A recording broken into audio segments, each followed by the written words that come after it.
Dear students, chi-square test is a non-parametric test that may be used to test the hypothesis of the independence or association between the two variables, or we can use this test to identify the differences between the probabilities. So in this module, we would be assessing that what type of assumptions are required to apply the chi-square test, and further how to find out various steps which we will be using for a particular chi-square test. So students, as we know that chi-square test, as I've told you, it is a non-parametric test. That means no stringent requirements as far as the normality of the data is concerned are required for this particular chi-square test. Chi-square test has various utilities. The objective of chi-square test are multiple. Number one, it may be used to test the relationship or independence between the two variables.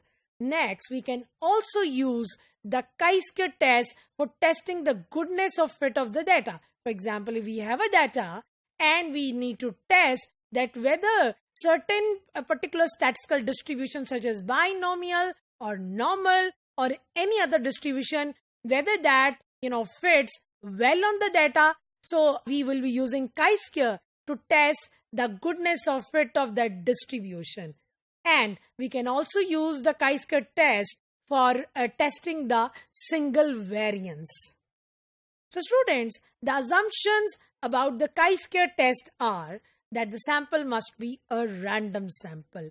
And by random sample, we mean that we are not sure about the categories of the experiment. I mean, we have had the categories of the experiment, but we are not sure that what will happen. For example, if we are talking about tossing of a coin, we don't know whether head would turn up or the tail would turn up. So this sort of experiment is known as the random experiment. And the next assumption is that the sample size must be large. It has to be at least 5 to follow it for the chi-square test. And the last assumption we have had is that each expected frequencies should be at least 5.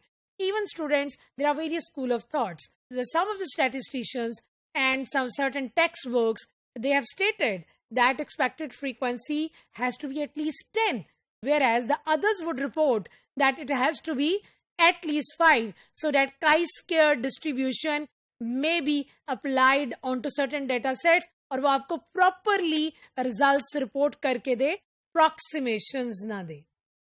Students, this is the testing procedure for the chi-square test, where our objective is to test the differences in the probabilities. So step number 1 is H0 P1 equal to P2 equal to P3 and so on up to Pk. That means all the proportions of the probabilities are same.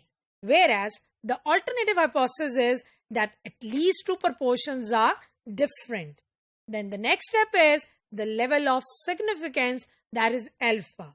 Step number 3 is the test we are going to use, that is a chi-square test, and as you can see, its formula is summation O minus E whole square divided by E, where students, OIs are the observed frequencies which you would obtain in a contingency table, and EIs are the expected frequencies that you will be calculating using the marginal totals, the row totals and column totals of the contingency table.